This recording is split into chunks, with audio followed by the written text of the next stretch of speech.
Donc, bienvenue à chacune et à chacun dans un contexte où l'hiver nous a surpris une fois de plus. Comment chantait le poète? Mon pays, ce n'est pas un pays.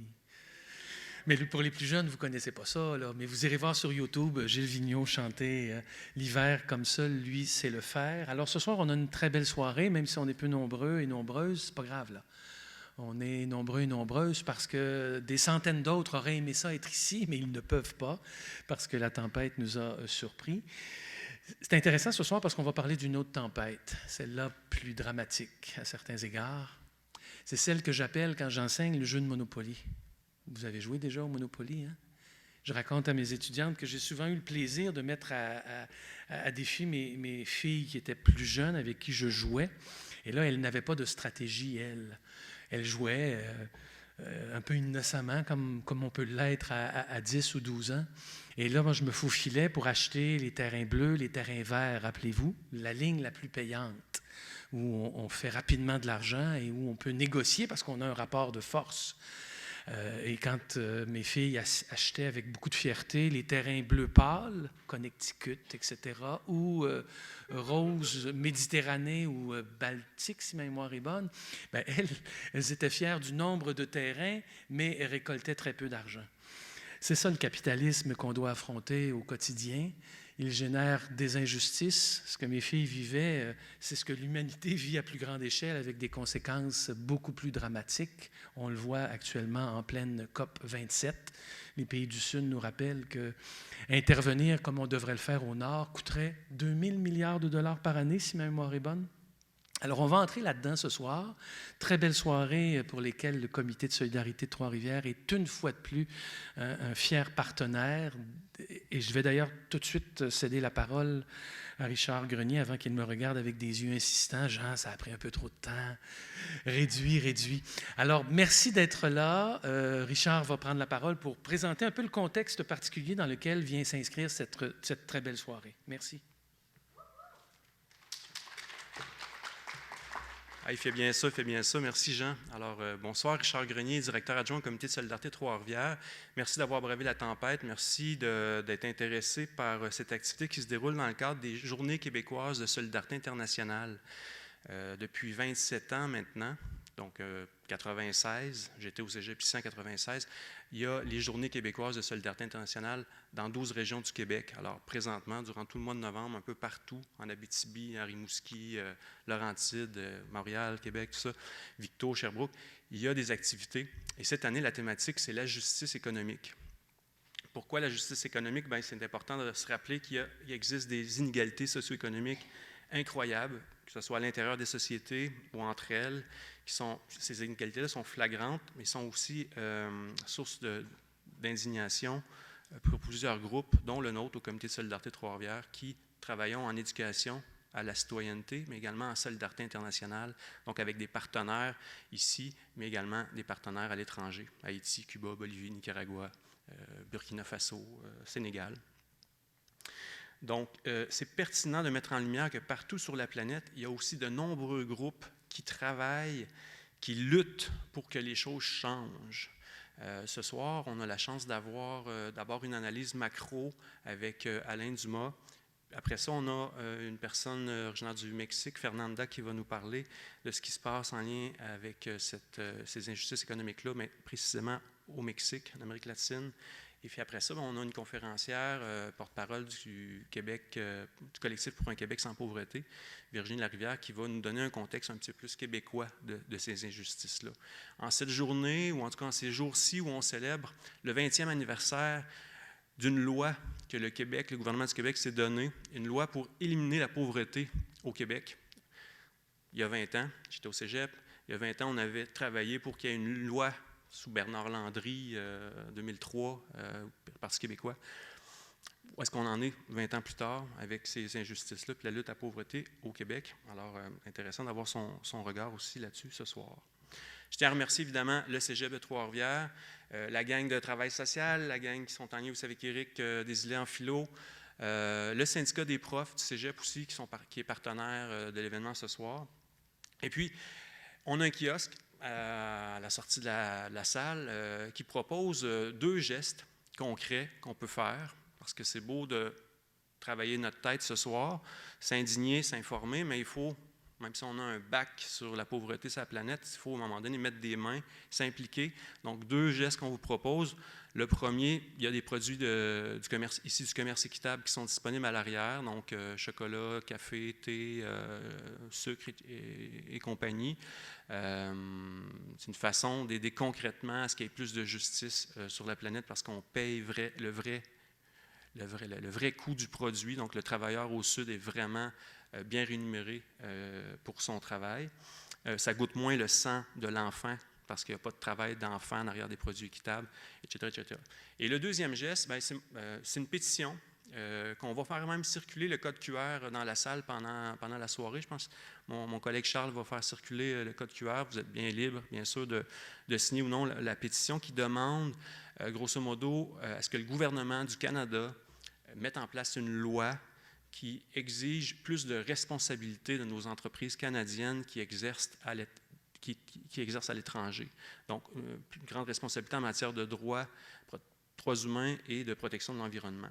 C'est une pétition qui roule actuellement à grandeur du pays et on souhaiterait vraiment que vous puissiez la signer pour que ça ait plus d'impact.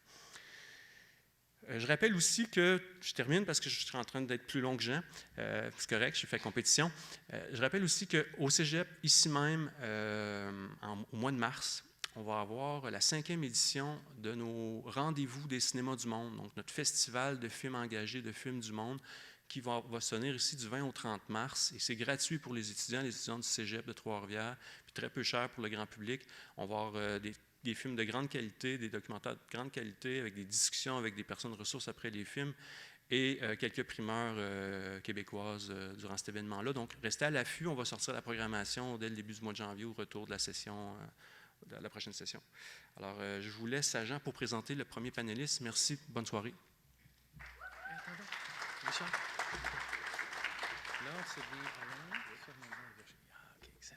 Merci, Richard. Vous voyez comment on est privilégié comme maison d'enseignement d'avoir un tel partenaire. Alors, 3 grandes personnes, grandes conférencières qui vont s'exprimer dans l'ordre. Alain Dumas, que je vais brièvement présenter. J'aurais tant à dire sur Alain, qui a été collègue pendant plusieurs années ici au Cégep de Trois-Rivières. Madame Fernanda Siguenza Vidal, que je présenterai tout à l'heure. Et finalement, nous terminerons avec un regard québécois et Madame Larivière qui s'exprimera, bien entendu, au nom du collectif pour un Québec sans pauvreté. Alors, l'une après l'autre, ces 3 personnes vont s'exprimer. Vous allez prendre des notes. Elles vont sûrement susciter beaucoup de questions et d'envie de prise de parole de votre part. Alors, vous aurez l'occasion de prendre la parole à la toute fin, quand elles auront complété leur premier tour de piste. Elles pourront donc développer à la lumière des questions ou des commentaires sur lesquels vous souhaiterez vous exprimer. Voilà. Alain Dumas, jeune professeur retraité du Cégep de Trois-Rivières, économiste de formation, détenteur, bien entendu, d'un bac et d'une maîtrise en économie, qui enseigne actuellement en économie à l'Université du 3e âge de l'UQTR. Il est également chroniqueur économique à la Gazette de la Mauricie, journal communautaire qu'il faut obsessivement lire. Hein. C'est extrêmement riche et ça offre une contrepartie articulée. Ça, ce n'est pas écrit dans le texte. Ça offre une contrepartie articulée aux médias traditionnels. Il a bien sûr déjà publié un livre intitulé « Économie et société pour mieux comprendre notre monde ». Alors, très heureux, très cher Alain Dumas, que tu sois avec nous. Je t'invite à venir à l'avant. Voilà. On peut même déjà l'applaudir parce qu'on sait que ça va être intéressant. Merci, Alain. Tu en as pour combien de minutes? 15 minutes. OK, parfait.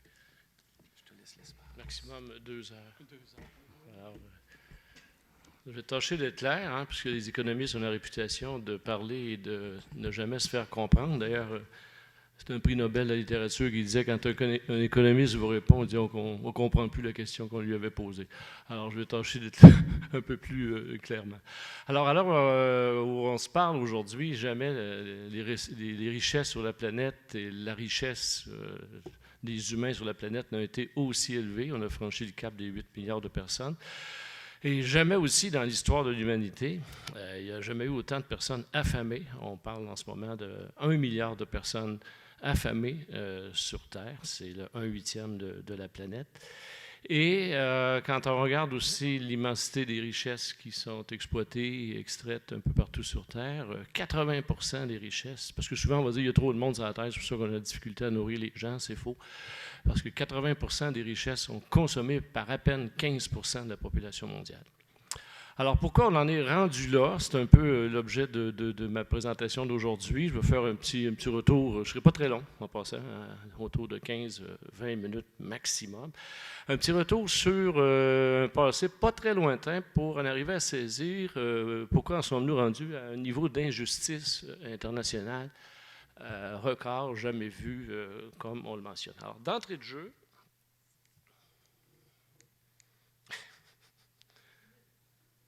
ça ne marche pas? J'ai devant moi un zoom. Je ne sais pas si c'est...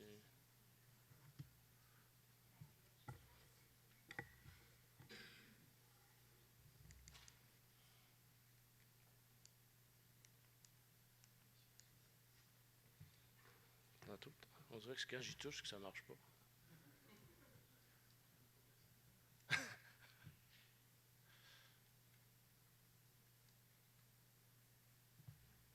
Parce qu'il n'est pas sa présentation.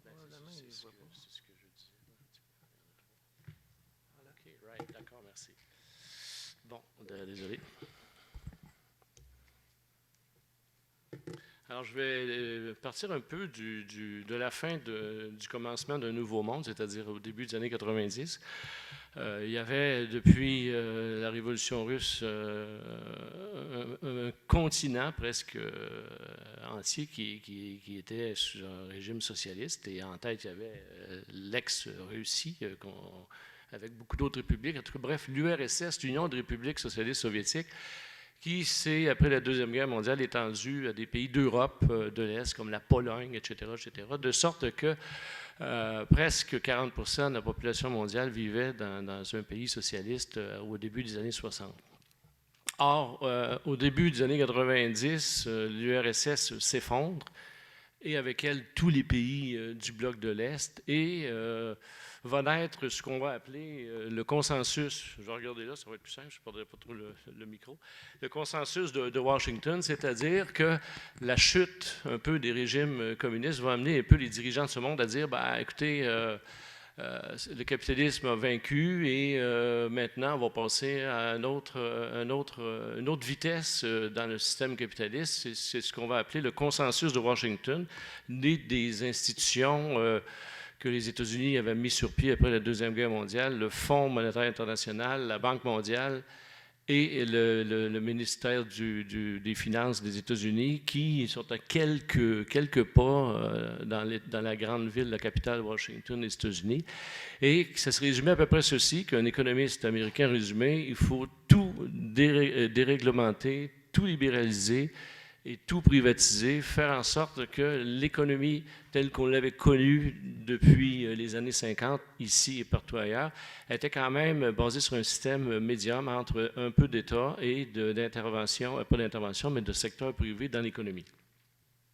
Alors, le Fonds monétaire international, dans les trois institutions, qui avait été mis sur pied pour stabiliser le système monétaire après la guerre, n'a plus ce rôle à jouer et on lui confie un nouveau rôle, celui de prêter de l'argent aux pays en développement qui se sont endettés, non pas parce qu'ils le désiraient, parce que dans les années 70, je fais une histoire très courte, là, on a prêté des centaines de milliards de dollars aux pays en voie de développement parce qu'on ne savait plus quoi faire des pétrodollars et des dollars américains qui étaient dans les banques européennes. Et alors, on va prêter un peu sans condition, de sorte que dans les années 75-82, il va y avoir une crise économique, les taux d'intérêt vont monter à 15-20 % et les pays en développement qui avaient bien sûr emprunté des sommes colossales vont se retrouver dans l'incapacité de rembourser des emprunts à 15 % ou 20 % d'intérêt. Alors, on se parle aujourd'hui, dans les pays en voie de développement, la dette extérieure, c'est-à-dire la dette qu'ils doivent à des banques étrangères, représente aux alentours de 5 500 milliards de dollars encore aujourd'hui, en 2022, presque 40 ans après cet endettement successif. Certains diraient, bon, ils se sont endettés. Non, c'est que cette dette-là qui a roulé dans des intérêts à n'en plus finir, a amené, bien sûr, le Fonds monétaire international à venir en aide à ces pays-là. Et bien sûr, c'est ce qu'on va souvent entendre, le FMI aide les pays pauvres. Bien, il les aide comment, en fait? Il les aide en leur disant, écoute, tu n'es pas capable de rembourser les banques privées américaines et européennes. On va te prêter de l'argent pour que tu puisses rembourser tes prêts privés, à condition que tu fermes les hôpitaux, que tu privatises les écoles et que tu enlèves des droits sociaux, etc., etc., etc. Bref, les pays en voie de développement hyper endettés vont se retrouver avec des dettes qu'ils vont devoir rembourser au prix de l'appauvrissement de leur population. Donc déjà, on entre dans un monde qui n'est pas nécessairement très, très, très joyeux pour une grande partie de la population mondiale en Amérique latine, en Afrique et dans l'Asie du Sud-Est. Et dans cette espèce de consensus de Washington, on va promouvoir un nouveau système de commerce international qui aujourd'hui on nomme par le mot mondialisation, c'est-à-dire qu'on va dire qu'il faudrait qu'on fasse plus de libre-échange dans le monde, entre les pays, et ce libre-échange-là va prendre une tournure à cause de l'idéologie très, très, très néolibérale, le terme qui est utilisé du consensus de Washington, un libre-échange extrême qui va amener les pays à céder des droits, à ouvrir leurs frontières sans condition et à signer des traités de libre-échange, dont un traité très important que le Canada a signé, c'est avec les États-Unis et le Mexique, qui va s'appeler l'ALENA. Et à travers ça, apparaît des dizaines, voire même des centaines d'accords de libre-échange, et ils ont créé l'Organisation mondiale du commerce, qui fait en sorte que dans ces accords-là, on se réveille un bon matin en voyant qu'il y avait des clauses qui permettaient aux entreprises multinationales, aux investisseurs étrangers, de poursuivre un gouvernement ou le poursuivre, parce que, bon, à un tribunal qui était à la page 425 du traité de l'ALENA, je prends ça comme exemple, un tribunal du libre-échange dans lequel une entreprise peut porter plainte contre un gouvernement qui a des règlements ou des lois qui l'empêchent, l'entreprise, de faire du commerce comme elle l'entend et de vendre des produits librement comme elle l'entend. L'exemple que j'ai le plus frais en tête, c'est la multinationale américaine de produits chimiques Ethyl Corporation qui vendait un additif chimique qu'on ajoutait dans l'essence pour rendre les voitures plus performantes. Ce produit-là, il était interdit au Canada parce qu'il est très, très cancérigène et bien sûr, pour les jeunes enfants, ça peut être très dangereux. Alors, Ethyl Corporation va porter plainte au tribunal de l'ALENA, qui n'est pas un tribunal nommé par des élus, ce n'est pas un tribunal d'un pays, ce n'est pas démocratique en tant que tel, et ça, bon, on l'a découvert quand cette poursuite-là est arrivée. Alors, Ethyl Corporation va bien sûr gagner sa cause et le gouvernement canadien va devoir lui verser 19 300 000 $ de dédommagement parce qu'il refuse que cette entreprise-là vende ce produit-là sur le marché. Au total, le Canada, le Mexique et plein d'autres pays dans le monde vont se réveiller un bon matin avec des plaintes. Et au Canada, on en est rendu en ce moment à quelque chose comme 314 millions que le gouvernement canadien a dû payer pour faire face à ces plaintes-là parce que le tribunal du libre-échange lui a donné raison dans sa plainte en tant que telle. Donc là, voyez-vous, il y a comme un déni un peu de démocratie dans cette réforme. Et on va plus loin, on va contester aussi dans certains pays les lois du salaire minimum, disant que ça empêche une concurrence loyale des entreprises qui viennent dans un pays, puis ils disent « Ah, il y a un salaire minimum qu'il faut payer. » Ben, nous autres, on n'est pas d'accord avec ça, alors on porte plainte pour faire enlever le salaire minimum. C'est arrivé dans quelques pays, bien sûr. Conséquence de cette libéralisation extrême de l'économie, alors comme les entreprises n'ont plus à s'installer dans un pays pour vendre leurs produits, ce qui était le cas avant le libre-échange extrême.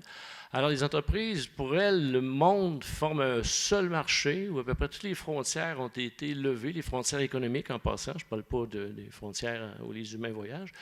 Et alors, les entreprises vont entreprendre une vaste opération de mondialisation et la façon la plus simple de se mondialiser, ce sera de faire des acquisitions de concurrents à l'étranger. Par exemple, Walmart est arrivé au Canada en achetant la grande chaîne de magasins Woolco, je prends ça juste à titre d'exemple. Et aujourd'hui, Walmart est le quasi-monopole des grandes chaînes de magasins au Canada, à part quelques petites quincailleries et autres qui sont encore de juridiction canadienne.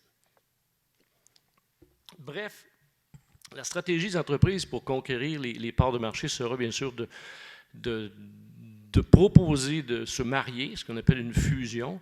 Et quand un concurrent refuse de se marier, on le marie de force, c'est-à-dire qu'on va à la bourse et on dit à tous les détenteurs d'actions de la compagnie qu'on veut acheter qu'on fait une offre d'achat. On vous donne 50 $ pour l'action que vous possédez de, par exemple, je vais prendre une ancienne compagnie canadienne d'aluminium, Alcan, qui vaut 50 $ à la bourse. On vous en donne 90 d'ici le 13 décembre, et vous allez faire un coup d'argent, et comme ça, on va prendre le contrôle de la compagnie. Alors, ça va se produire, il va y avoir des milliers de fusions. C'est ce qui va faire en sorte qu'on va atteindre un niveau de concentration encore jamais vu dans l'histoire, c'est-à-dire qu'aujourd'hui, au dernier relevé, l'ONU fait des relevés aussi sur la propriété, la concentration des entreprises. Au dernier relevé, à peine 1% des entreprises multinationales sur Terre contrôlent 60% de toute la valeur des firmes FMN, des compagnies multinationales. Et si je descends un peu plus bas, à peine 11% de ces 100 000 multinationales-là contrôlent plus de 10% de toute la production mondiale et sont responsables de 60% du commerce. C'est ce qu'on appelle une concentration extrême de la propriété des entreprises et du contrôle de l'économie mondiale, parce qu'en réalité, on a éliminé des pans entiers de la concurrence qui permettait des entreprises peut-être de céder des fois certaines choses. Alors, on est dans un quasi-monopole à l'échelle planétaire dans à peu près tous les grands secteurs de l'économie, que ce soit l'aluminium, les sidérurgies, etc., etc. Et voilà. La conséquence de cette concentration extrême,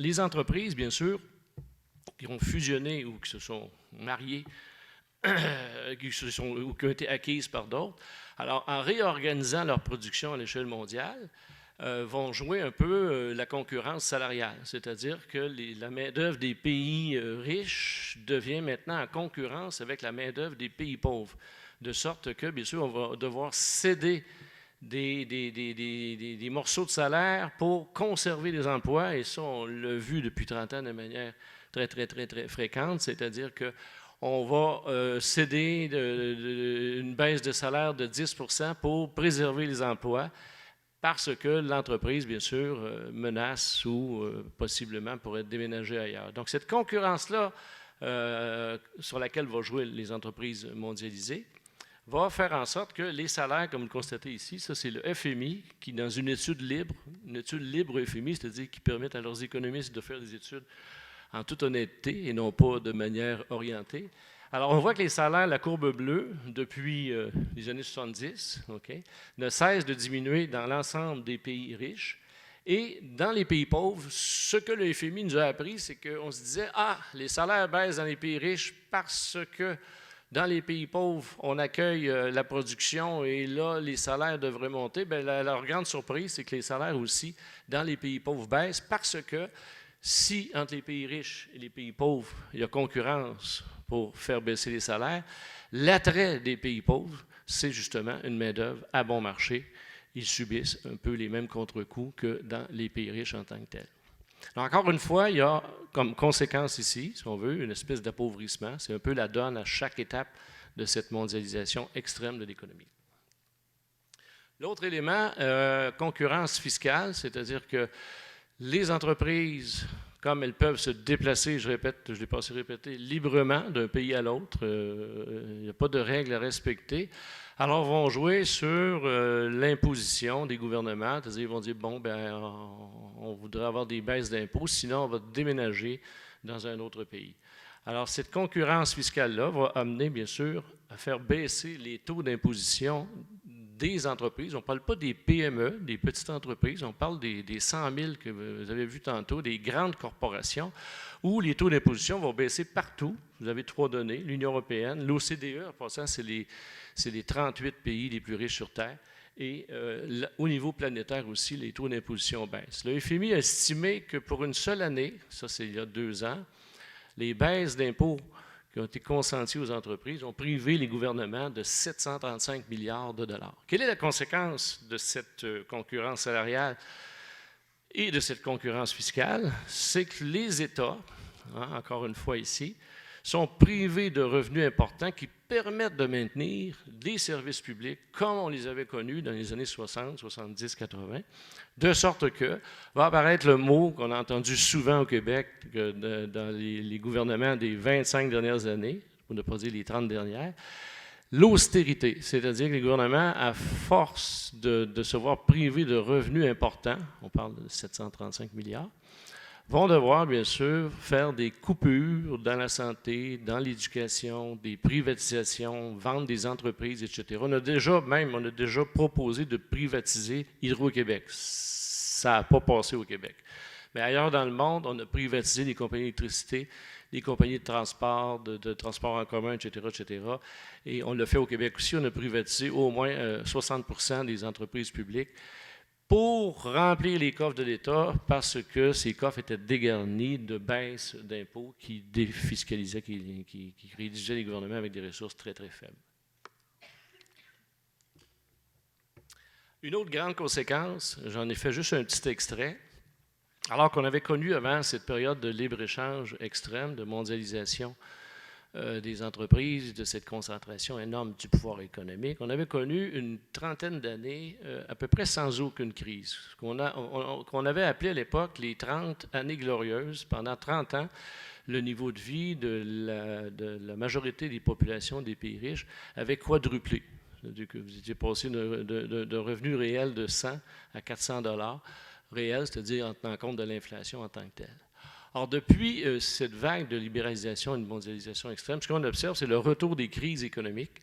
J'en ai mis juste quelques-unes ici. Puis, la dernière qui va être la plus importante, on va même l'appeler la crise de la mondialisation, c'est la grande crise financière mondiale de 2008-2009, qui était la plus importante depuis celle des années 30, 29-36, qui avait mis au chômage presque 15% de la population active dans les pays riches, sans compter que les pays pauvres ont été affectés aussi très, très, très importantement. Alors, tout ceci a 2 conséquences. Un, l'appauvrissement, je l'ai mentionné à plusieurs reprises, et l'autre conséquence, c'est la concentration, c'est une 3e fois que j'utilise le terme concentration, la concentration des revenus et de la richesse. Les revenus, c'est ce que vous gagnez, la richesse, c'est ce que vous possédez. C'est du jamais vu. Encore une fois, c'est une autre étude du FMI qui l'a démontré. On est revenu aux concentrations extrêmes, c'est-à-dire qu'une infime minorité du 1% possède un pourcentage très élevé des revenus. On avait réussi à aplatir ça dans les années des 30 glorieuses, je parlais tantôt. Et depuis le retour à ce libéralisme extrême, à cette mondialisation extrême, on est revenu au même degré d'inégalité dans tous les pays riches, et bien sûr, dans les pays pauvres, la situation est encore pire qu'ici en tant que telle. Une dernière donnée, qui est la plus récente, le Laboratoire mondial sur les inégalités, qui a été créé par un économiste assez réputé qui s'appelle Thomas Piketty. Alors, vous avez à gauche, le carré bleu, c'est 50% de la population qui est dans les plus bas revenus, a capté en 2021 à peine 8% des revenus, des salaires de ce qui a été gagné, alors que le 10% des plus hauts revenus a capté plus de la moitié de tous les revenus qui ont été générés par l'économie mondiale en tant que telle. Et du côté de la richesse, c'est ce que je répète, c'est ce que vous possédez. Si vous possédez 50 000 yachts, On dirait que vous êtes très riche, alors ça va jouer là. Alors, cette richesse-là est encore plus concentrée. À peine 2% de la richesse est entre les mains des 50% les plus bas. Et le 10% le plus haut possède les 3/4 de la richesse à l'heure où on se parle. Vous avez le milieu. Le milieu, c'est quoi, d'après vous? Comment on appelle ça, le milieu? La classe? La classe moyenne, hein, chose que M. Trudeau dit 4 fois par jour. Ben, la classe moyenne, voyez-vous, elle s'est écrasée de moitié en tant que telle, que ce soit en tout cas au niveau des revenus ou de la richesse en tant que telle. Bref, il est clair que le monde dans lequel on est aujourd'hui bouge beaucoup. Je ne parlerai pas de la pandémie, des guerres, etc. Il y a des perturbations, il y a des remises en question. La mondialisation est remise en question depuis au moins 5-6 ans, bien avant la pandémie. Et je vais vous quitter sur une citation de l'ancien directeur général de l'Organisation mondiale du commerce, un dénommé Pascal Lamy, qui a dirigé le processus de mondialisation dans les années 90. Il a dit « La mondialisation est allée trop loin ». Il dit, je prends une citation de lui, « Il y a un grand nombre de perdants et un petit nombre de grands gagnants. » Alors, il a résumé ça en quelques mots. La situation actuelle, c'est ce qui fait qu'elle est remise en question. On l'a vu aux États-Unis, Trump a récupéré un peu le mouvement en disant que, bon, on s'est fait voler nos jobs, etc. Là, ben, c'est récupéré aussi par des mouvements de droite et d'extrême droite un peu partout dans le monde. Et en terminant, ce serait quoi les solutions? Parce qu'on dit toujours, y a-t-il des solutions? Et oui, il y en a beaucoup de solutions. Puis je vais en donner juste deux, une économique et une politique. La solution la plus simple, celle-là, elle est mise de l'avant depuis les années 70. Un économiste qui s'appelait James Tobin, qui avait dit qu'il va falloir un jour qu'on taxe les revenus financiers et les profits trop important des multinationales parce qu'elle ne paie plus de profit.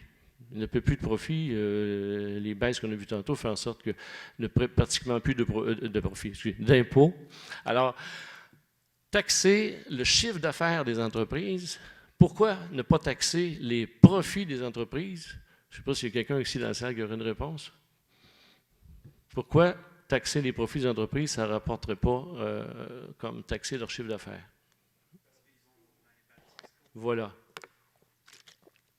90% des profits des multinationales sont déplacés dans des paradis fiscaux, dans des fausses filiales. Donc, vous comprenez la difficulté. On peut y arriver, ça serait plus long. Alors, la solution qui a été avancée par l'Union européenne et que Biden a repris lors de son élection, ce serait de taxer maintenant les entreprises, peu importe d'où elles viennent, là où elles sont, le chiffre d'affaires qu'elles font, on va taxer 10, 15, 20, 30% de ce chiffre d'affaires-là. Alors, ça permet de contourner l'impossibilité de taxer les profits en tant que tels. Sur le plan citoyen, bien sûr, il y a toujours la mobilisation, s'organiser. On en est rendu au stade de dire qu'il faut préserver et renforcer la démocratie, parce que rendu où on en est, un bulletin de vote dans un contexte d'inégalité aussi extrême, vous comprendrez qu'il y a voter puis avoir le pouvoir, c'est deux choses. Alors, l'implication citoyenne, l'action citoyenne et, bien sûr, regarder de plus en plus les organisations politiques que j'appellerais d'alternatives, celles qui proposent autre chose que de dire que ce que l'autre dit, c'est pas bon, même si je l'ai fait, puis je ne l'ai pas fait, puis tu vas le faire, et ainsi de suite. Alors, regardez plus des nouveaux mouvements politiques ou organisations politiques qui sont beaucoup plus près des enjeux actuels. Puis je n'ai pas parlé du tout des enjeux climatiques qui sont intimement reliés à ce phénomène-là. J'espère que je n'ai pas été trop long, Monsieur le Président. Merci.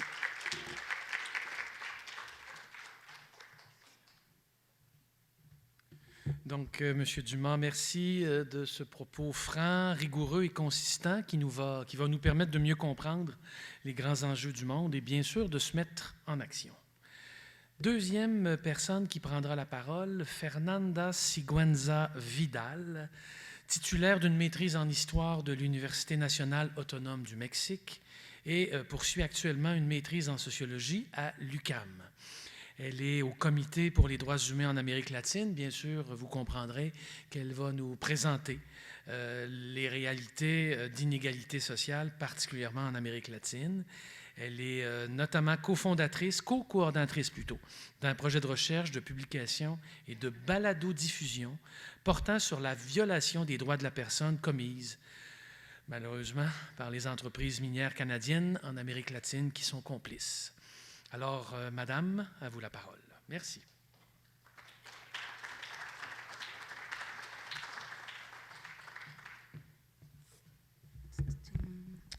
Mais bonjour. Est-ce que vous m'entendez bien? Super. Donc,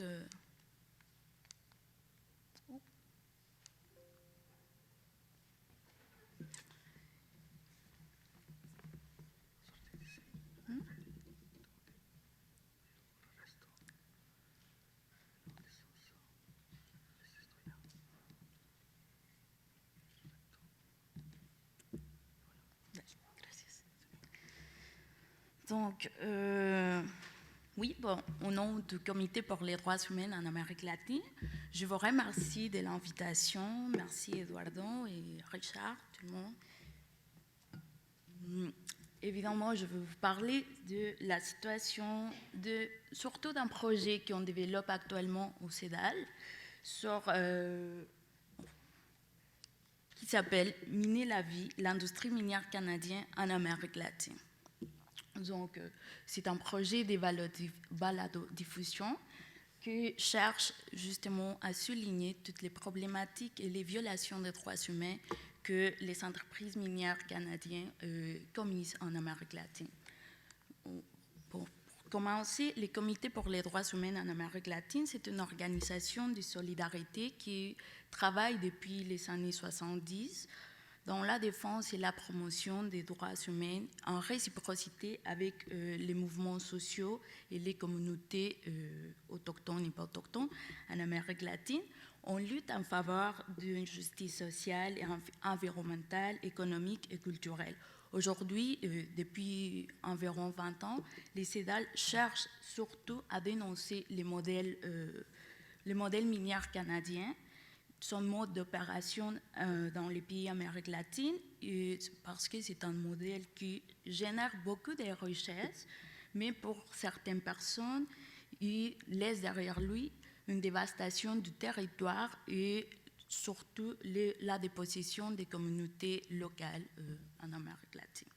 Donc, vous avez ici quelques photos de nos revues Caminando, qui c'est une publication qu'on fait au CEDAL 2 fois par année. C'est en revue des réflexions et d'engagement social qui diffuse depuis les années 80 d'informations alternatives sur les droits humains en Amérique latine. Nos articles portent surtout sur les luttes de défense du territoire et la autodétermination des peuples. Aussi, on aborde les enjeux politiques problématiques qui touchent aujourd'hui les pays en Amérique latine. Je vous invite fortement à vous abonner à la revue, puis à lire nos articles. Vous allez aussi avoir l'opportunité de lire des textes qui sont écrits par des membres des communautés en Amérique latine, puis qui ont traduit au français. Donc, pour commencer avec notre projet, je veux vous raconter un peu d'où ça vient. En 2014, le CEDAL a organisé à Montréal un tribunal permanent des peuples où plusieurs défenseurs de la terre et du territoire sont venus à nous partager leurs témoignages portant sur les violations des droits humains commises par les entreprises minières canadiennes envers les communautés, mais aussi envers l'environnement dans différents pays en Amérique latine. Donc, dans le but de mettre à jour cette information qu'on a obtenue pendant le tribunal permanent des peuples, on travaille au CEDAL à peu près depuis un an et demi, très proche avec des communautés dans divers pays en Amérique latine pour mettre à jour les informations qu'on a obtenues à l'époque, en l'année 2014. Donc, on a entamé un processus de co-construction d'un matériel d'éducation populaire au sujet des violations des droits humains par les entreprises minières canadiennes.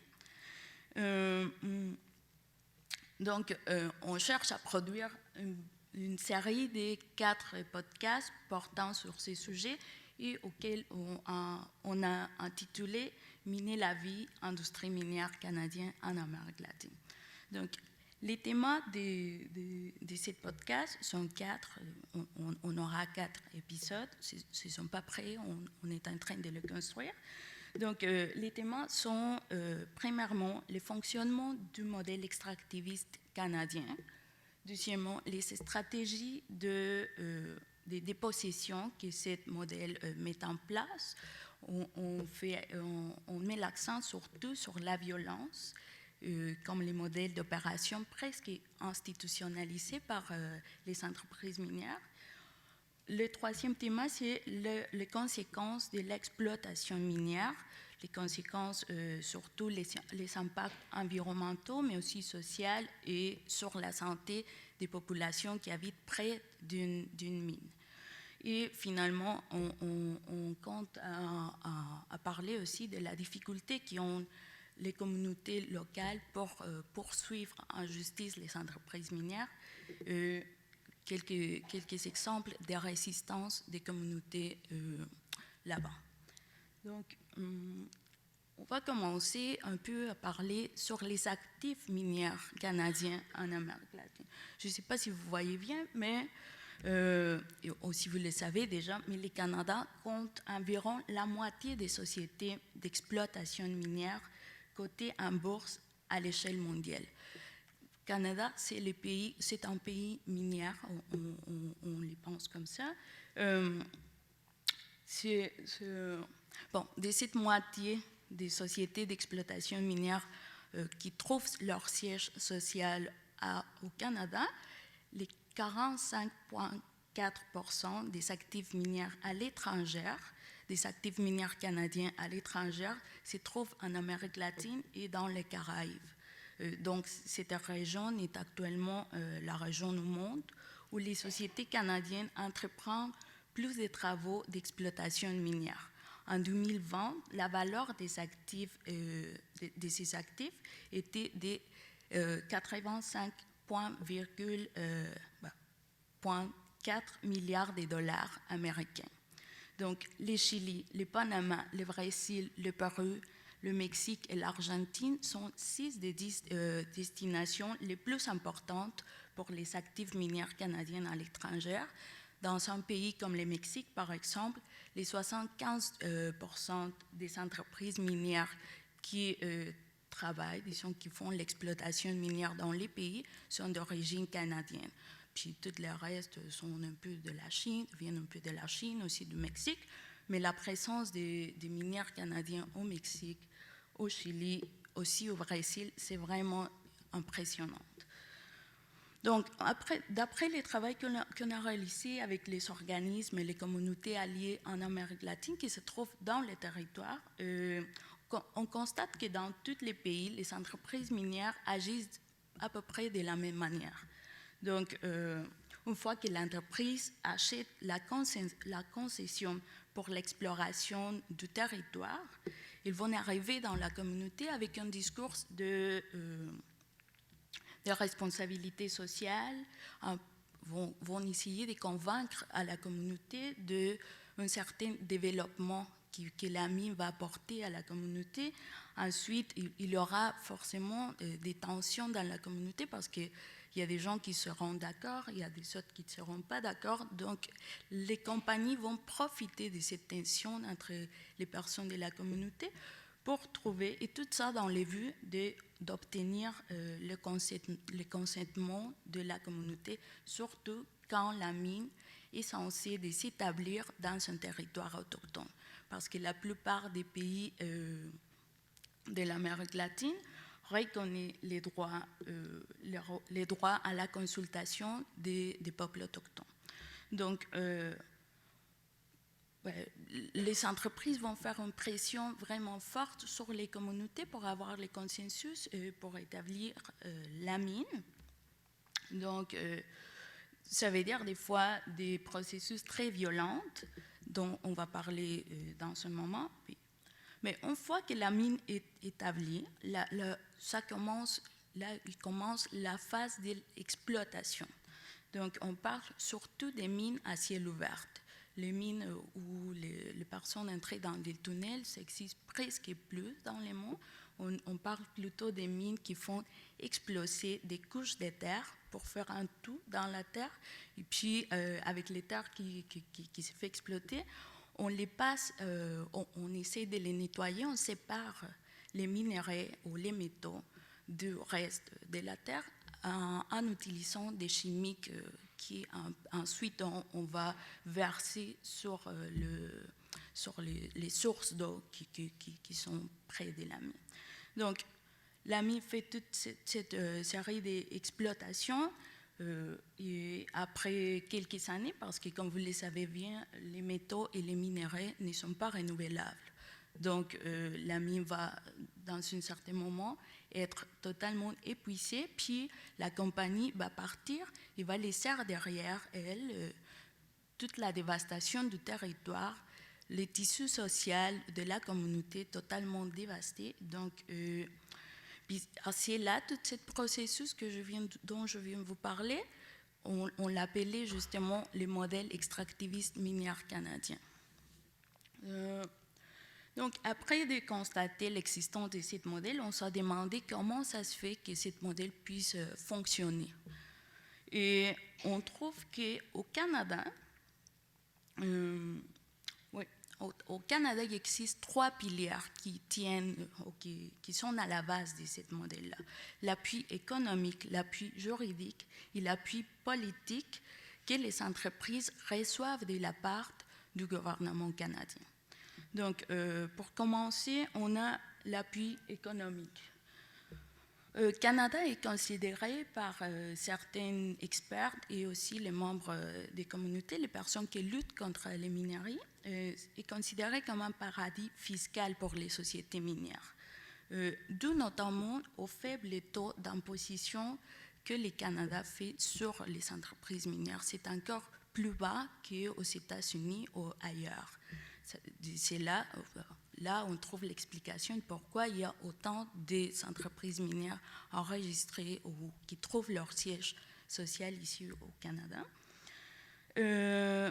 Mais aussi, la plupart des actions des sociétés minières sont détenues par des grandes institutions financières canadiennes telles que les fonds d'investissement, les fonds de pension et les compagnies d'assurance. En plus, je tiens à souligner le rôle de la Bourse de Toronto dans tout le système financier des entreprises minières. La Bourse de Toronto est devenue, depuis les années 2000, les centres financiers les plus importants pour l'industrie minière au monde. La Bourse propose plusieurs avantages pour les entreprises minières, mais surtout, il y a un coût très très bas d'inscription pour les entreprises à la Bourse de Toronto.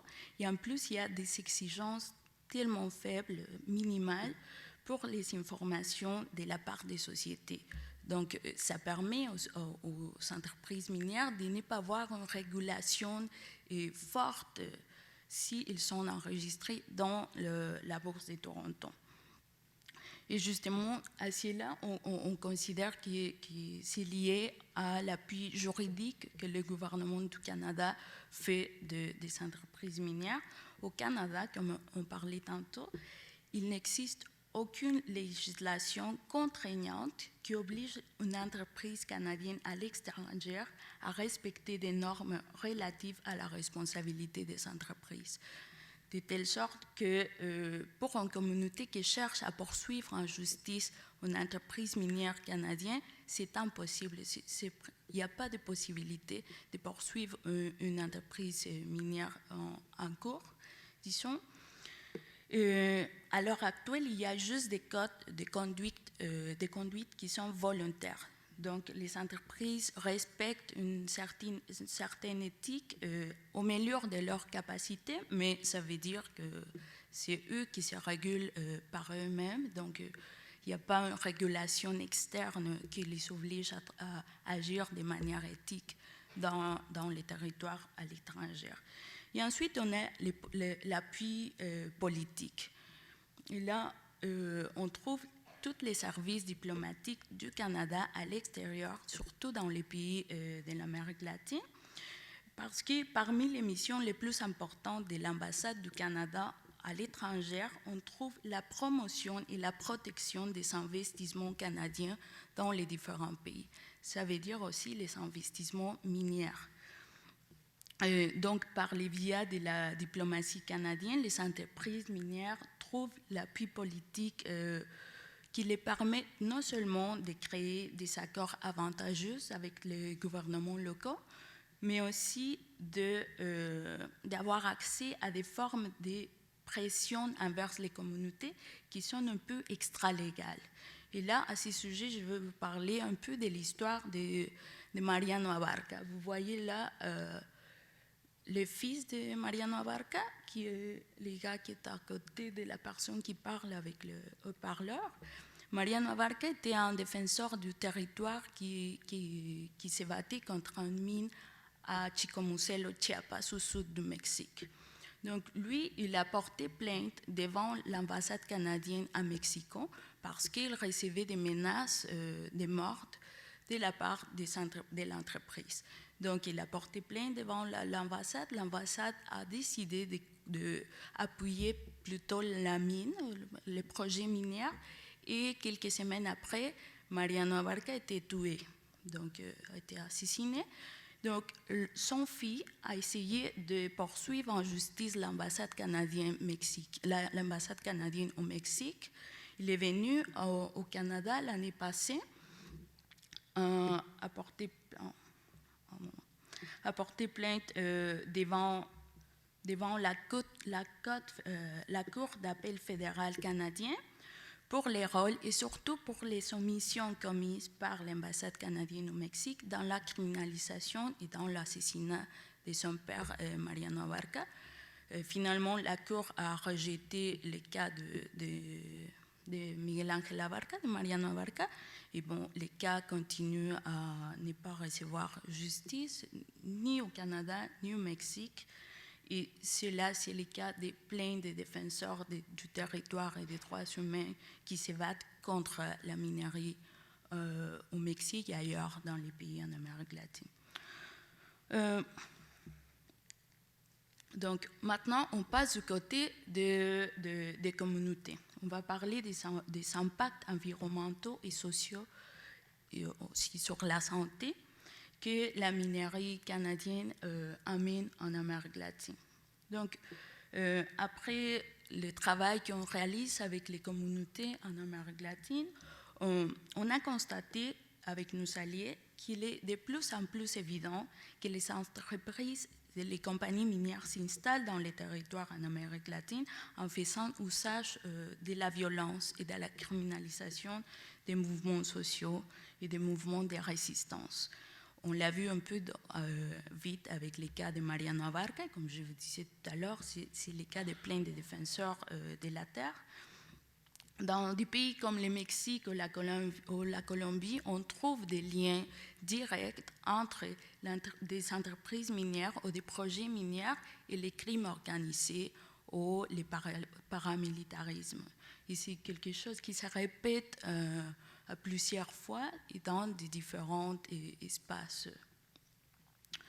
En plus de cette augmentation de la violence, les populations locales font face aussi à la perte du territoire et des moyens de subsistance traditionnels parce que, comme vous le voyez dans la deuxième photo, que c'est une mine qui s'appelle la mine à Los Filos au Mexique, au nord du Mexique, mais la transformation que l'extraction minière fait du territoire est énorme. Ce n'est pas juste la transformation, c'est surtout la dégradation du territoire. Une fois que la mine est partie, que l'entreprise minière est partie, mais le territoire reste comme ça. Vous voyez au fond, il y a vert, c'était un territoire fertile. Puis après la minerie, c'est plus possible de cultiver, de faire l'agriculture là-bas. En plus, les sources d'eau qui sont proches de là-bas sont généralement polluées par tous les résidus toxiques que l'industrie minière produit. Donc, en plus de la pollution comme habituelle, la pollution des terres, la pollution des eaux, la pollution de l'air, on a aussi des dommages occasionnés par les débordements des barrages des déchets toxiques produits par différentes activités de la minerie. Donc, et dans la première photo, vous voyez les débordements d'un barrage de résidus à la mine Auriçona au Brésil, qui était arrivé au mois de mars de l'année 2021. Les barrages de la compagnie Auriçona s'est rompu, puis il a débordé sur la source d'eau de la population qui habite proche de la mine. Donc la population est restée au moins 6 mois sans accès à l'eau. Puis la compagnie minière a totalement minimisé les dommages en disant qu'il était juste une petite fissure sur les bassins de résidus. Et puis que dans un moment donné, il a même demandé au gouvernement du Brésil de contrôler les manifestations qui se déroulaient dans le territoire contre la minerie, contre le projet minier. Donc, au niveau social, au-delà des dommages environnementaux, on a aussi au niveau social des dommages importants reliés à l'industrie minière. Quand une compagnie arrive dans une communauté, s'accompagne normalement par une déstructuration sociale, parce que les entreprises, comme je vous disais tout à l'heure, ont tendance à trouver dans la division de la communauté une possibilité d'avoir un groupe favorable à la mine qui va se battre de manière presque naturelle contre le reste de la population. Donc, de ces manières-là, la mine va affaiblir la résistance communautaire que les peuples peuvent poser contre l'établissement d'un projet minier. Avant de parler un peu plus de la résistance que certaines communautés font face à la minerie, je voulais vous parler aussi de l'inégalité que la pandémie a exacerbée dans des territoires où les entreprises minières canadiennes sont présentes. Donc, peut-être qu'on ne le savait pas, mais pendant et après la pandémie, les prix des métaux et des minerais ont augmenté énormément. Si à cela, on ajoute le fait que dans la plupart des pays en Amérique latine, l'industrie minière a été déclarée comme une activité essentielle pour la relance économique, on commence à voir que les compagnies minières ont amorcé une quantité de richesses encore meilleure à ce qui était avant, à ce que les mines produisaient avant. Et de l'autre côté, on a des communautés que, comme presque toutes les communautés, ont été très touchées par des difficultés économiques pendant la pandémie, notamment parce que ce sont des communautés qui des fois n'ont pas un système de santé super développé, puis la propre communauté devait comme se en charger des cas de COVID, puis de mettre des mesures sanitaires dans les territoires. De ce côté-là aussi, les compagnies minières, des fois, ne respectaient pas les mesures sanitaires que la communauté établissait. Donc, on a vu vraiment une inégalité importante en termes de ce qui est arrivé avec la pandémie dans les territoires où une mine canadienne fonctionne. Et puis là, on voit deux photos de femmes. L'une, de ce côté-là, on a une femme de l'Argentine, de Chubut, qui est le sud de l'Argentine. Et de l'autre côté, on a une femme qui vient du Valle de Locotlan, à Oaxaca, au Mexique.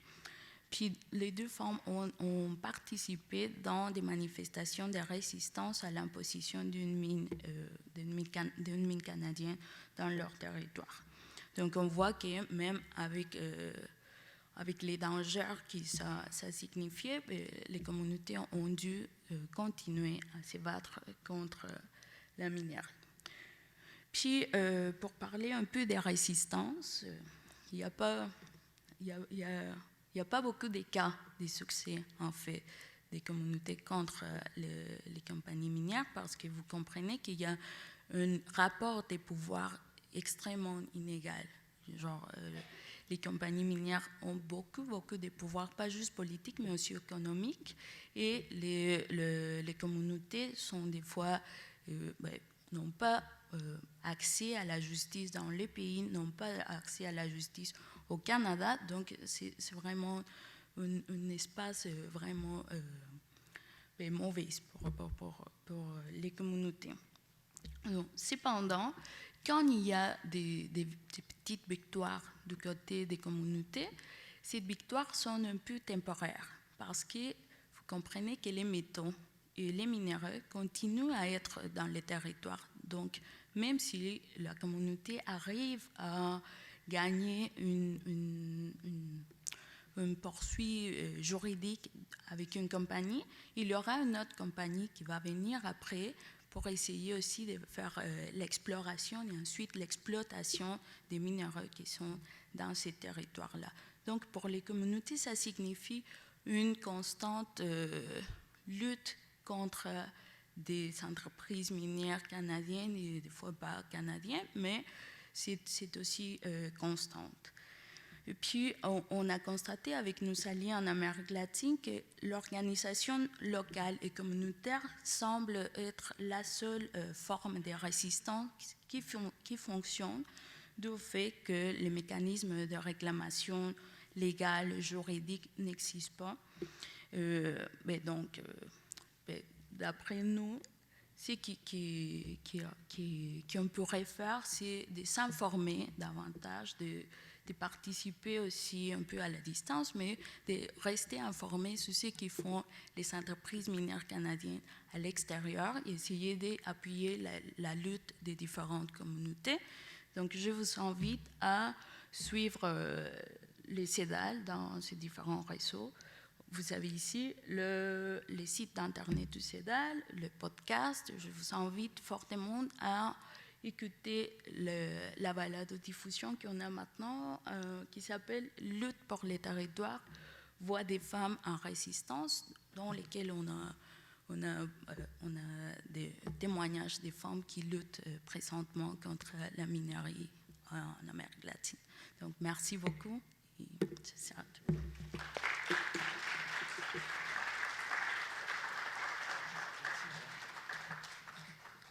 Alors, merci, madame. Merci pour, je dirais, une illustration pertinente du propos de M. Dumas, qui nous a fait une présentation macro. Et là, on a vu comment le modèle capitaliste génère des dommages, notamment dans les pays latins, avec la complicité du drapeau canadien qui est de plus en plus sale à nos yeux.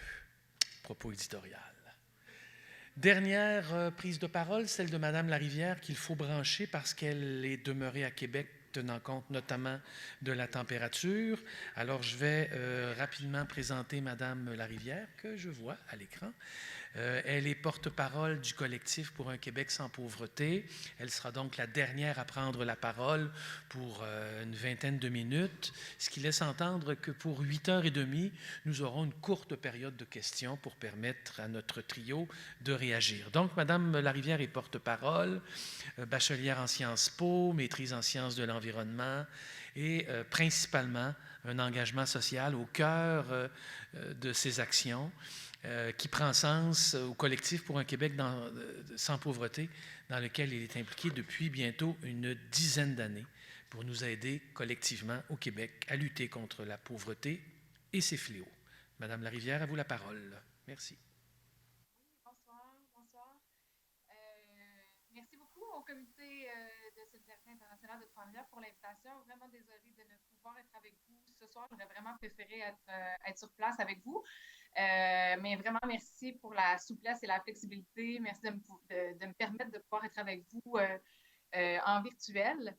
Je vais avoir besoin du pouvoir de partager mon écran si je veux partager l'écran devant tout le monde. Je ne peux pas le faire en ce moment.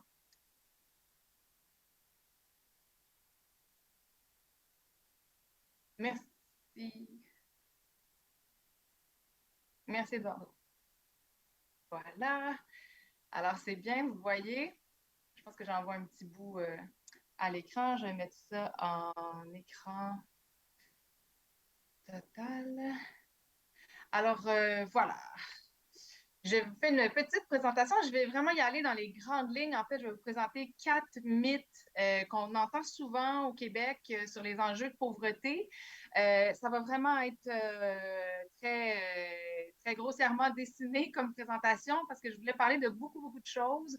Fait que je vais parler de beaucoup de choses, mais plutôt rapidement. Mais si jamais vous avez des questions à la toute fin, n'hésitez pas à les poser. Je pense qu'il y a quelqu'un qui va me les écrire dans le chat ou qui va me les traduire au micro. Alors, ben voilà, la pauvreté dans tous ses états, dans une présentation plutôt rapide. Alors, les 2 premiers mythes, en fait, que je voulais présenter, le premier, c'est la pauvreté ici, c'est pas si pire que ça. C'est vraiment quelque chose qu'on entend souvent. Les gens ont l'impression que parce qu'on a un filet social au Québec, qu'il y a l'assistance sociale, donc tous les programmes d'aide sociale, ben c'est quand même pas si mal. Puis c'est aussi quelque chose qu'on entend souvent qu'au Québec, on vit quand même mieux, que c'est plus abordable au Québec qu'ailleurs au Canada, ce qui n'est pas faux par ailleurs, mais ça ne veut pas dire qu'il n'y a pas des enjeux de pauvreté au Québec. C'est ce qu'on va regarder ensemble. Le deuxième mythe qu'on entend souvent, c'est que c'est par le travail qu'on va éliminer la pauvreté. Ça, le gouvernement et les groupes patronaux nous le répètent abondamment d'année en année. Euh, Tous les gouvernements ont eu ça à la bouche. C'est par le travail. Le travail, c'est la meilleure façon de sortir de la pauvreté. C'est par le travail qu'on peut se prendre en main, qu'on peut réussir à monter les échelons de la société. Donc, on va voir un peu comment ce mythe-là en fait, pourquoi c'est un mythe, en fait. Donc, on va regarder ça ensemble rapidement.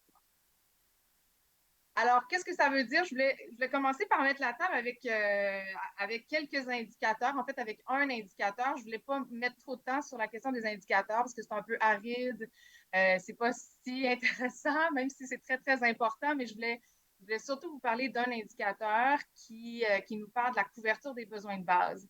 Parce qu'au collectif, on fait vraiment une grande distinction entre couvrir ses besoins de base. Là, les besoins de base, ben, on les connaît tous, là, c'est se loger, se nourrir, se vêtir, se déplacer. Puis il y a comme un 5e besoin qui est un peu fourre-tout, mais dans lequel on va retrouver, par exemple, ben, les loisirs, la téléphonie, une connexion Internet, les assurances, la garderie. Donc, toutes sortes de choses, en fait, qui font partie des besoins de base. Donc, on fait une distinction entre ça, couvrir les besoins de base, et sortir de la pauvreté. Parce que c'est pas vrai. En tout cas, au collectif, on y croit vraiment. On pense pas que parce qu'une personne couvre ses besoins de base, on peut prétendre que cette personne-là est sortie de la pauvreté. Nous, on utilise ce dessin-là de l'espèce de charte rouge, jaune et vert. Le rouge, tout le monde sait ce que ça veut dire. Hein? On est dans le rouge, ça veut dire on est en dette par rapport à quelque chose. Donc, quand on n'arrive pas à couvrir nos besoins de base, on est clairement dans le rouge par rapport à nos besoins de base. Si on est obligé de, par exemple, sauter un repas ou plusieurs repas dans le mois parce qu'on a été capable de payer le loyer et la facture d'hydro et c'est tout, et que la seule dépense qu'on peut compresser, qu'on peut couper, c'est la dépense de l'alimentation, mais que malgré tout, on n'arrive pas à bien manger, on est clairement dans le rouge. Le jaune, c'est toutes les situations qu'on considère comme étant des situations de pauvreté, mais où au moins les besoins sont couverts. Au moins, les gens arrivent à, à manger convenablement, à se loger, à se déplacer, à se vêtir et tout ça. Mais ils sont quand même dans une situation plutôt précaire. Il suffirait, par exemple, pour qu'une personne qui travaille à temps plein toute l'année au salaire minimum, cette personne-là va se retrouver dans le jaune.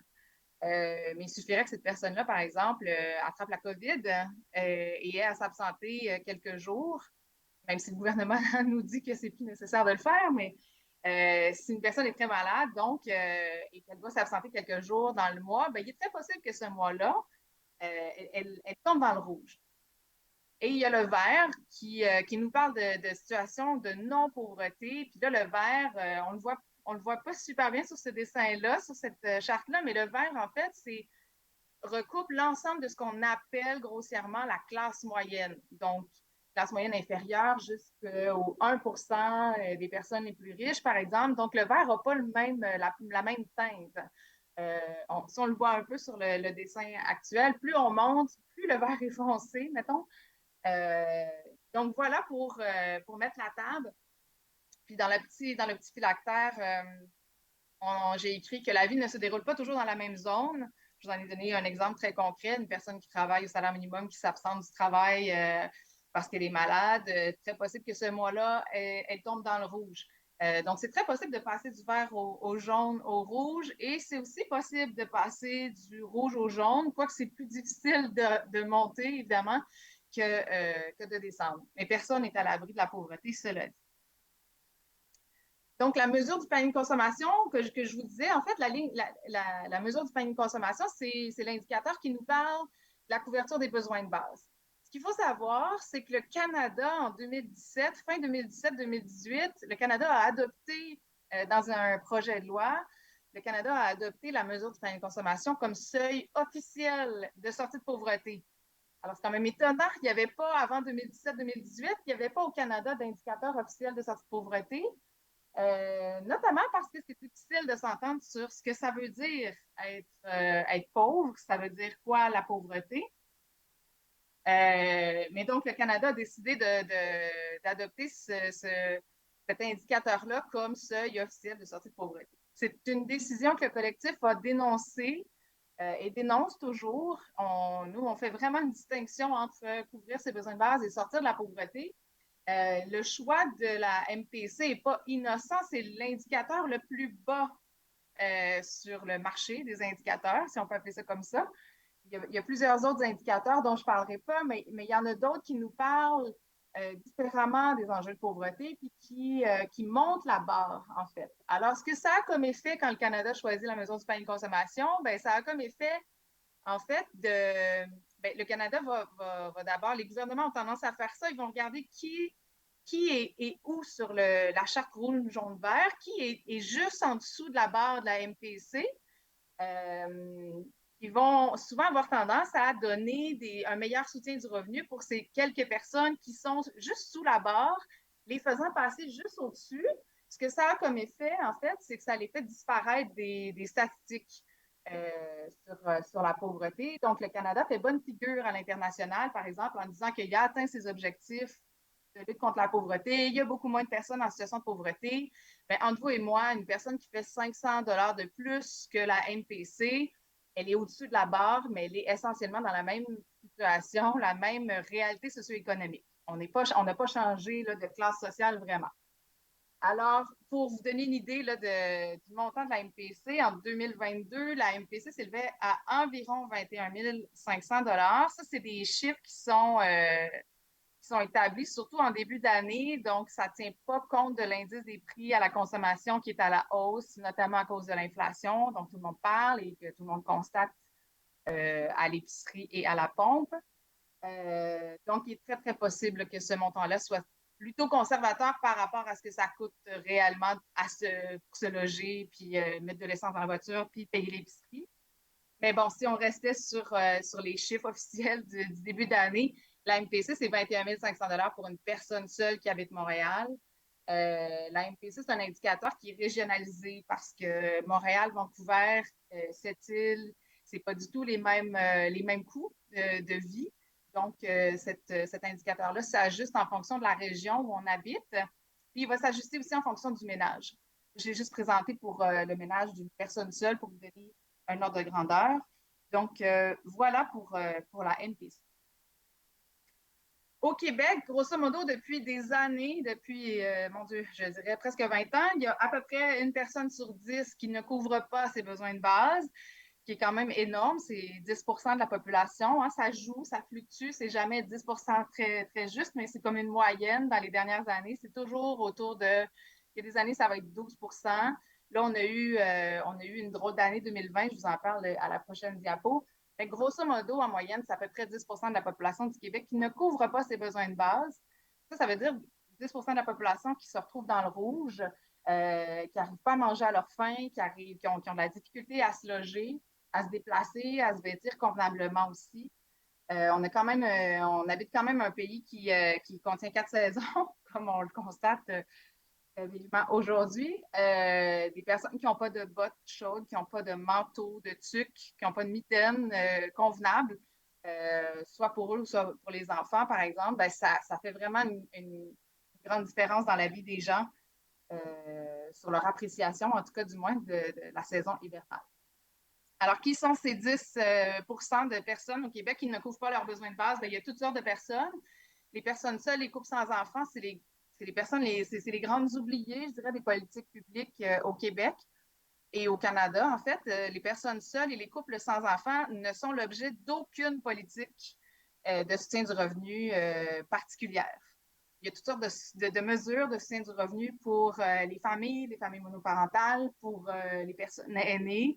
Là, on a, depuis quelques années, au Canada comme au Québec, on a scindé le groupe des personnes âgées pour viser les 65 ans et plus. Et de plus en plus, on vise aussi les 70 ans et plus. Donc, on a comme décidé de faire 2 classes au sein des personnes âgées. Les étudiants, des proches aidants aussi, évidemment des familles monoparentales, évidemment des personnes à cité sociale, des chômeurs, des sans-emploi, des travailleurs aussi, et des travailleuses, on va le voir tout à l'heure. Le travail ne remplit pas toujours sa promesse comme le patronat veut nous le faire croire. Donc, ça, c'est la charte que je vous ai montrée tout à l'heure. C'est juste pour vous donner une idée, en fait, de où se situe qui, grosso modo. Qu'est-ce que les programmes de soutien du revenu offrent au Québec. Donc, puis bon, vous avez à votre droite l'ensemble des indicateurs. Là, je vous ai juste parlé de la MPC, il y en a d'autres. Là, vous les voyez ici, il y a la MFR 50, la MFR 60, le revenu viable. Du côté à gauche, en fait, vous voyez qu'une personne assistée sociale qui est dite apte à l'emploi, donc elle n'a pas de contraintes sévères ou de contraintes temporaires, on ne lui reconnaît pas ces contraintes-là. Elle a un revenu annuel d'à peu près entre 10 et 11 000 à la solidarité sociale. Solidarité sociale, c'est le programme, en fait, pour les personnes qui ont des contraintes sévères à l'emploi. Elles ont près de 15 000 la sécurité de la vieillesse, la sécurité, le revenu garanti pour les personnes de 65 ans et plus permet d'obtenir pas tout à fait la MPC. Là, ça, c'est les chiffres pour 2021. Donc, vous voyez que la MPC est à 20 700 plutôt que 21 500, comme je vous disais tantôt. C'est pour les chiffres de 2021. Puis tous les chiffres de l'autre côté, c'est les chiffres pour 2021. Donc, le salaire minimum est à 13,50. Ça permet de monter, vous le voyez, juste en haut de la barre de la mesure du panier de consommation. Donc, c'est des personnes qui arrivent à couvrir leurs besoins de base si elles ont un emploi à temps plein toute l'année, donc 35 heures semaine. Donc, elles arrivent normalement, en revenu annuel, une personne au salaire minimum fait à peu près 23 000 et on évalue donc que si le salaire minimum était à 18 de l'heure ou 19 de l'heure, ben ça commencerait à ressembler un peu plus à la zone verte, donc à des situations de non-pauvreté. Donc, il faudrait que le salaire minimum soit un peu plus élevé. 2020, c'est vraiment une année d'exception. Je pense que ça vaut quand même la peine d'en parler un peu parce que tantôt, je vous disais, grosso modo, il y a 10% de la population du Québec qui se retrouve dans le rouge, donc qui n'arrivent pas à couvrir leurs besoins de base. En 2020, avec la pandémie, puis avec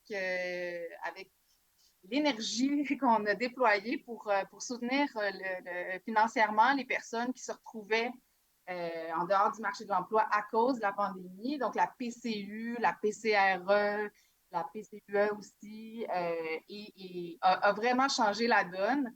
Et ça vaut la peine de le noter parce que la semaine dernière, en fait, Statistique Canada sortait le recensement 2021, donc qui évalue c'est une analyse statistique de l'état du pays, donc de 2015 à 2020. Puis les titres dans les médias qui ressortaient du recensement de Statistique Canada, c'était que ben, au Québec, on faisait vraiment bonne figure. On était rendu à 6,4 en 2020. 6,4 de la population était en bas de la MPC, alors qu'en 2015, on était à 12,3. Donc, c'est quand même la moitié de la population qui se retrouvait dans le rouge qui en était sortie. C'est quand même pas négligeable. On a quand même pu entendre pendant la campagne électorale le gouvernement, en fait, c'était le parti de la CAQ à ce moment-là parce qu'on était en campagne électorale, mais on a entendu le ministre sortant, M. Jean Boulet, s'attribuer un peu le mérite de cet état de fait qu'au Québec, on va bien, que ça va mieux, on a bien lutté contre la pauvreté, puis on en voit les résultats. Or, dans les faits, et c'est Statistique Canada qui le dit, c'est beaucoup à cause de la PCU qu'on a vu la pauvreté être réduite de moitié. Donc, ce qui nous permet de constater, en fait, ce qui est intéressant, c'est que, enfin, nous, c'est les leçons qu'on en tire de cette expérience-là, c'est que quand les gouvernements mettent l'argent qu'il faut dans la lutte contre la pauvreté, c'est-à-dire quand les gouvernements soutiennent davantage les gens qui sont à faible revenu, les gens qui ont besoin de soutien, bien, ça fonctionne, ça fait diminuer littéralement les proportions de personnes qui sont en situation de pauvreté. Ce qui est aussi à noter, parce que la PCU a été énormément critiquée beaucoup au Québec, mais ce qui est quand même à noter et qu'on entend très, très peu, en fait, c'est que pendant l'année 2020, c'est aussi une année d'exception parce qu'au Canada, à l'échelle du Canada, on a observé une diminution des taux de suicide de 32 %. Alors, c'est énorme. Il faut vraiment mesurer ce que ça veut dire. Je pense que ça fait écho aux recommandations de la santé publique depuis des années qui font des rapports sur les taux de suicide, qui essaient d'établir des corrélations. C'est évidemment un phénomène complexe qui est dû à toutes sortes de raisons. Mais là, les chercheurs disaient clairement, écoutez, c'est dur de ne pas faire une corrélation assez étroite entre le soutien du revenu et la baisse importante des taux de suicide au Canada. C'est difficile de déconnecter ces deux données-là. D'autant plus que normalement, en situation de crise, comme une crise sanitaire, on aurait dû voir les taux de suicide augmenter. C'est normalement ce qui se passe. Or, on a constaté l'inverse et de façon vraiment fulgurante. Donc ça, c'est le genre de données, je pense qu'il faut quand même tirer des leçons de ça et s'appuyer sur cette expérience-là pour revendiquer. Puis, je pense que l'année 2020 a fait la démonstration de la pertinence de la lutte contre la pauvreté dans ce sens-là. Depuis 2020, depuis la fin de la PCU, depuis la reprise, on est probablement revenu. Évidemment, les chiffres ne sont pas sortis. Les statistiques, c'est un peu plate parce que ça sort toujours un peu en retard. Mais il faut quand même mentionner qu'en ce moment, sur le terrain, la réalité ne parle pas du tout de ce tableau-là, de cette carte-là, en fait. Je vais juste terminer rapidement là-dessus pour vous dire qu'en ce moment, en fait, on est à un mois là, de Noël déjà, puis on parle d'insécurité alimentaire. Le réseau des banques alimentaires a publié son bilan fin le mois dernier. Le bilan fin, les banques alimentaires, en fait, ont fracassé tous les records. D'année en année, ils les fracassent à chaque fois, mais là, c'est comme pire que pire, je dirais. Les demandes mensuelles dans les banques alimentaires ont augmenté de 20 %. Tout le monde constate comment l'inflation fait mal à tout le monde, et évidemment aux personnes à faible revenu. Une personne à cité sociale actuellement, elle reçoit un chèque mensuel de 726 $ par mois. Alors, je vous laisse vous démêler comment vous arriveriez avec un chèque aussi petit. C'est pratiquement impossible d'arriver. Alors, l'insécurité alimentaire est extrêmement importante en ce moment. On a aussi entendu qu'à Hydro-Québec, les ententes de paiement avec Hydro avaient augmenté. c'est un autre signal qui nous dit que les gens peinent à arriver, peinent à payer les factures. Donc, voilà, le portrait n'est plus aussi intéressant, je dirais, que ce que 2020 nous a laissé présager. Troisième mythe, c'est par la croissance économique qu'on va éliminer la pauvreté. Je vais aller plutôt rapidement là-dessus. M. Dumas a largement parlé des effets de la fiscalité, des impôts, pourquoi on connaît des périodes d'austérité, tout ça. Donc, la richesse, nous, on pense qu'elle existe, est juste plus concentrée entre les mains de quelques-uns, toujours les mêmes par ailleurs, ce qui fait augmenter les inégalités. Quand le gouvernement, par exemple, décide de donner des chèques de 400 $ à des gens qui ont des revenus annuels de 100 000 $ pour pallier aux effets de l'inflation, on peut quand même se demander pourquoi. À quoi ça sert? Quand on fait 100 000 $ par année, en principe, on est capable de se payer une salade romaine même à 7-8 $. Mythe numéro 4, la lutte contre la pauvreté coûte trop cher. Ça aussi, c'est un mythe qu'on entend souvent. On n'a pas les moyens de bien soutenir financièrement les gens. Ça coûte cher. Donc, il faudrait s'en passer. Il faudrait trouver d'autres moyens de lutter contre la pauvreté. Or, et là, bon, ça, c'est des rapports qui datent un peu de 2011. J'ai hâte qu'ils les renouvellent, mais bon, il faut quand même poser la question à l'envers, je pense plutôt. C'est plutôt que se demander, plutôt que de se dire la pauvreté, ça coûte cher de l'éliminer, il faudrait peut-être se demander combien ça coûte de la tolérer. Parce qu'en coûts publics, en coûts sociaux, en termes de santé aussi, chez les gens, ça coûte de leur santé, évidemment, physique et mentale. Tantôt, je vous parlais du suicide. C'est pas par hasard que le taux de suicide a descendu drastiquement pendant la pandémie à cause de la PCU. Donc, il faut se demander qu'est-ce que ça coûte de tolérer la pauvreté. Ça coûte collectivement, ça coûte aussi individuellement. Et donc, ben voilà, nous, on pense qu'il faudrait se poser la question, mais à l'envers. Alors voilà, je mets fin à ma présentation. Merci beaucoup.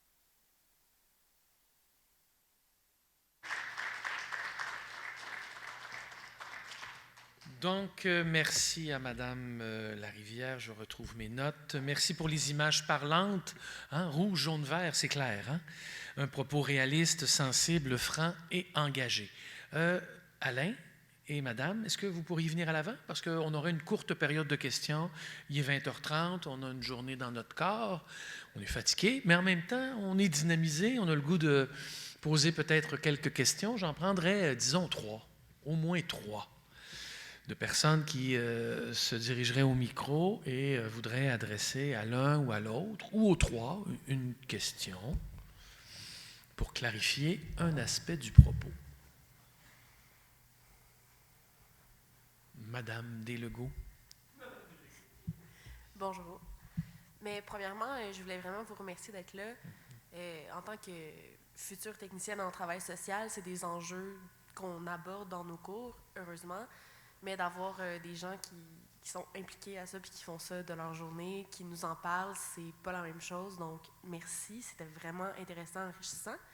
Puis ma question, c'est vraiment une mini-question qui est pas tant pertinente, là, mais je me demandais, avec les modifications qui ont été portées à l'ALENA, là, comment ça affecte les entreprises, en fait, maintenant, en termes de poursuite ou de protection? Tu sais, vous disiez que c'était impossible là, de poursuivre là, les entreprises minières devant les tribunaux. On sait que le gouvernement peut se faire poursuivre par les tribunaux. Est-ce que les modifications de l'ALENA ont changé quelque chose là-dedans? Donc, Alain, je vais redire la question pour Mme Larivière qui ne l'a pas entendue, je crois. Alors, un accord commercial comme celui de l'ANENA versus les pieds et poings liés des États. C'est un peu la perspective que tu parles du nouvel accord, la CUM? Oui, Tout à fait. Non, c'est ça n'a rien changé. Même que ça s'est multiplié. Hein, l'accord qu'on a signé avec l'Union européenne, les Belges ont tout fait pour que ça ne passe pas, parce que c'est 28 pays. Et ça s'est multiplié d'à peu près tous les accords de libre-échange. C'est devenu comme monnaie courante en tant que telle. Même à l'Organisation mondiale du commerce, il y a un tribunal là, qui s'appelle l'ordre des règlements, l'ordre des différends, excuse-moi. Et il y a 95% des plaintes qui sont portées viennent des États-Unis, et de multinationales américaines ou européennes en tant que telles. C'est partout. Partout. L'objectif Ça étant- pas. Il y a au Mexique l'histoire d'une multinationale qui avait acquis un terrain un peu en banlieue, pas en banlieue, près d'une ville. Et il a décidé à un moment donné d'en faire un dépotoir. Puis sous le terrain, c'était la nappe phréatique de la ville en question, je ne me souviens plus du nom, genre Trois-Rivières, Mexico. Et une ville de 160 000 habitants. Et ils ont gagné. Et, ils ont été dédommagés par la ville pauvre pour ne pas faire le dépotoir. C'est monnaie courante. Je pense que Merci, Marianne. Madame voudrait ajouter? Oui, juste pour les cas du Mexique, en fait, l'ALENA a juste ouvert les territoires pour les entreprises minières extractives, pas juste les minières, mais les entreprises extractives a ouvert les territoires pour qu'ils s'établissent dans les territoires mexicains. Donc, il n'y a pas un changement au niveau de réglementation pour les entreprises. Alors, la planète devient un terrain de jeu. Voilà. Merci. D'autres questions? C'est l'occasion, on en profite. On a 3 personnes disponibles. Ah, M. Landry. Oui, bonjour. Je ne sais pas si vous pourriez aborder la question des avantages de l'égalité. Il y a une étude qui est parue il y a très, très longtemps. Il y a un livre qui est sorti qui s'appelle The Spirit Level, là, qui expliquait que peut-être que Mme Larivière ou M. Dubois pouvaient en parler davantage, là, mais il expliquait que des pays plus riches, mais moins égaux, avaient plus de problèmes sociaux que des pays moins riches, mais plus égaux.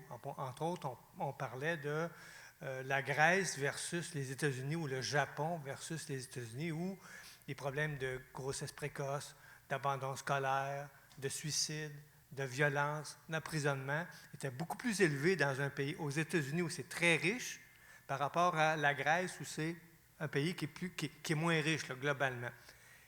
On avait fait aussi cette expérience, on a dit c'est peut-être une question de culture, donc on va faire le test aux États-Unis. Ils ont fait le test aux États-Unis entre les États américains, entre les États les plus riches et les États les plus pauvres. Ils ont comparé notamment le Texas et le Vermont. Vermont, qui est un État pas très riche, et le Texas, qui est un État riche globalement. Et ils observaient faisaient les mêmes observations quant aux problèmes sociaux, du fait que le Vermont, meilleure santé sociale, si on veut, et puis plus grande dégradation des indicateurs sociaux au Texas. Peut-être vous poursuivre là-dessus. Je pense que vous êtes dans ce domaine-là. Merci. Est-ce que Mme Larivière, vous souhaitez prendre le relais sur toute la question de l'égalité? Est-ce que c'est une source à explorer d'ériger des États, des pays, des nations où il y aurait plus d'égalité, là? On fait notamment référence à l'indice de Gini, là. Oui, non? Vous y allez ou M. Dumas y va? J'essaie de gérer le trafic. Moi, je vois rien. En fait, je vois un bout d'écran seulement. Donc, je ne sais pas, mais je peux y aller rapidement, juste pour dire qu'on connaît bien aussi ce bouquin-là, cette longue recherche-là. Souvent aussi, la Scandinavie est prise en exemple comme étant, comme faisant partie des pays exemplaires, en fait, qui mettent de l'avant un large filet social, puis on voit que les taux de criminalité sont très, très bas, les taux de suicide aussi. Monsieur en a fait une liste, là, mais de façon générale, tout le monde va bien, tout le monde va mieux, en tout cas. Puis ce que cette étude-là démontrait aussi, ce qui est quand même intéressant, c'est que ça va mieux pour tout le monde. Ça va mieux aussi pour les gens qui sont dans les classes sociales aisées, très aisées, parce que quand tout le monde va mieux, ben ça a des répercussions sur l'ensemble de la société. Donc, voilà, le plaidoyer de ces auteurs-là, en fait, c'est de dire que plus les sociétés seront égalitaires, ben, mieux tout le monde se porte, en fait. Donc, c'est vraiment un plaidoyer plutôt positif pour lutter contre les inégalités. Il y a du travail à faire de ce côté-là chez nous, aux États-Unis encore plus, là, mais c'est effectivement une bonne piste d'analyse. Alain, est-ce que tu veux? Merci, madame. Alain, tu veux ajouter? À la question, je ne me souviens plus qui avait dit « l'égalité coûte cher », on lui avait répondu « essaye les inégalités ». Parce que les études dont tu mentionnes, j'en ai lu une des 2 épidémiologistes là, américains, puis je vais faire du millage sur ce que disait Mme Lavertière, je crois. La Rivière, pardon. Que même les plus riches américains se sentent tellement insécures qu'ils ont plus de problèmes de santé d'une société inégalitaire, juste à titre d'illustration, comme quoi ça a les conséquences et les coûts économiques des inégalités sont plus grands que les conséquences et les coûts économiques des inégalités. Donc, un appel à interpeller les États à œuvrer davantage dans une sphère de recherche d'égalité. Peut-être une dernière question? Oui. Oui, merci. Ma question, c'est pour Fernanda. Je me demandais dans vos recherches au CEDAL si, sur l'impact des mineurs dans les communautés en Amérique latine, s'il y avait des impacts particuliers sur les femmes que vous avez soulevés, qui ont été soulevés par vos partenaires. Oui. Merci. Oui. Il y en a plusieurs, surtout avec l'augmentation de la violence. Les femmes sont les victimes, les premières victimes, disons. Quand les entreprises font des alliances avec les crimes organisés, par exemple, mais les femmes sont tuées. C'est un peu la même chose qui arrive ici dans les communautés autochtones au Canada qui sont proches des mines. Il y a des femmes qui commencent à travailler aussi dans l'industrie du sexe et puis qui vont être proches des mines. Il y a aussi à cause de la tension sociale que la mine commence à créer dans la communauté, mais la violence domestique augmente aussi. Donc les femmes sont les victimes, disons les premières victimes dans les communautés proches des mines. Aussi à cause de la santé, il y a des femmes qui font des maladies plus profondément que des hommes. Puis on n'a pas beaucoup de recherche là-dessus parce que ce n'est pas non plus quelque chose qui intéresse la recherche et qui intéresse non plus l'industrie minière. Donc oui, les femmes sont très affectées, mais aussi sont les femmes qui ont pris disons, la tête dans les luttes et dans les résistances face à la minerie, aussi parce que à cause de déplacement des populations, souvent les gens doivent quitter leur communauté et les femmes restent seules dans les communautés, ils restent seules dans la lutte contre l'industrie minière. Excellent, merci beaucoup. À moins qu'il y ait quelqu'un qui se lève rapidement pour poser une question. Sinon, on pourrait tranquillement se diriger vers la fin. Saluer dans un premier temps Madame Larivière à Québec. Alors, il y a probablement un peu plus de neige à Québec qu'à Trois-Rivières. Alors, bon pelletage à vous. Merci infiniment de vous être rendu disponible. Et merci à vous deux, directement de Trois-Rivières. Alors, on avait un trio solide qu'on va applaudir une dernière fois. Merci au service technique, merci bien sûr au comité de solidarité, merci à vous. Et là, à l'arrière, chocolat à savourer, bien sûr à acheter, un chocolat qui a meilleur goût, et aussi pétition à signer afin de retrouver un peu plus d'espoir. Alors, merci beaucoup, bonne soirée, bon retour, soyez prudents. Merci, Madame Larivière. Au revoir.